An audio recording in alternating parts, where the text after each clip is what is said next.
Nah, sekarang kita masuk ke rumus count ifs. Di sini saya ingin mengetahui jumlah siswa laki-laki dengan nilai matematika di atas 7.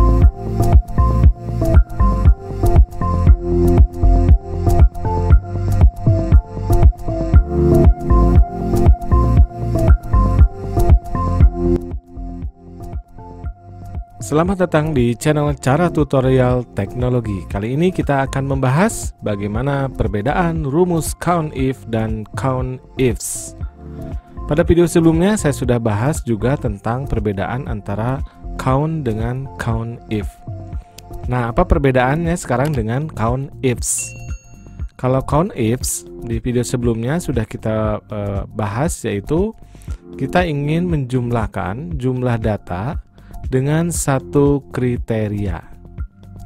Sedangkan jika kita ingin menjumlahkan banyak data dari data yang kita pilih dengan lebih dari satu kriteria, maka kita bisa menggunakan count ifs. Ada S-nya di belakang. Oke, supaya lebih paham, kita langsung praktek saja ya. Di sini saya sudah menyediakan tabel kita untuk praktek. Kita akan review dulu mengenai rumus count if-nya ya. Di sini kita ingin mengetahui jumlah siswa laki-laki. Caranya sama dengan rumusnya count if, kurung buka, kita pilih range-nya di jenis kelamin.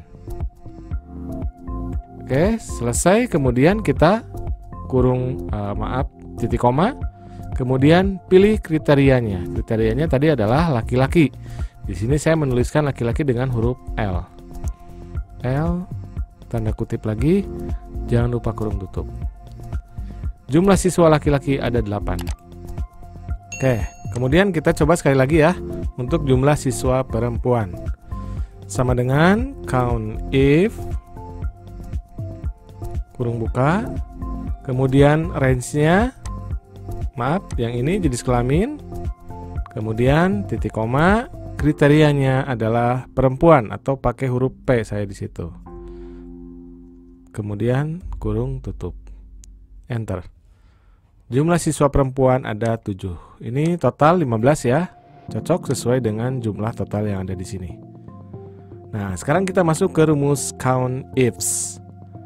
Di sini saya ingin mengetahui jumlah siswa laki-laki dengan nilai matematika di atas 75. Ya. Rumusnya sama dengan count ifs. Oke, kemudian kurung buka. Kita langsung milih kriteria range yang pertamanya apa? Yaitu siswa laki-laki, berarti ada di jenis kelamin di sini. Oke, kemudian titik koma. Kriterianya yang pertama adalah tadi laki-laki atau huruf L di sini. Titik koma lagi, kita masuk ke kriteria range yang kedua, yaitu nilai matematika. Matematikanya. Kemudian kriterianya apa? Harus di atas 75. Pakai tanda kutip, kemudian kurung tutup. Enter. Ada 5 orang.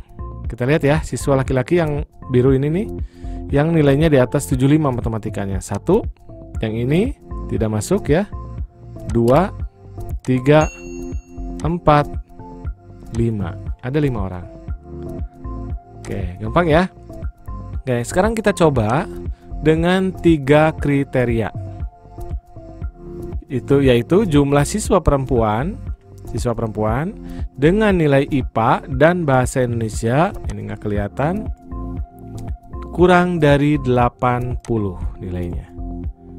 Oke, kriteria pertama siswa perempuan, kriteria yang kedua nilai IPA-nya lebih kecil dari 80, kriteria ketiga nilai bahasa Indonesia-nya lebih kecil dari 80.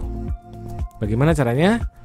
Ya, sama dengan kemudian count ifs, kurung buka, kriteria range satunya adalah jenis kelamin. Di sini kemudian titik koma, perempuan dalam tanda kutip, titik koma lagi, masuk ke kriteria yang kedua yaitu nilai IPA. Nilai IPA-nya yang ini, kemudian titik koma, kriterianya nilainya harus di bawah atau lebih kecil dari 80.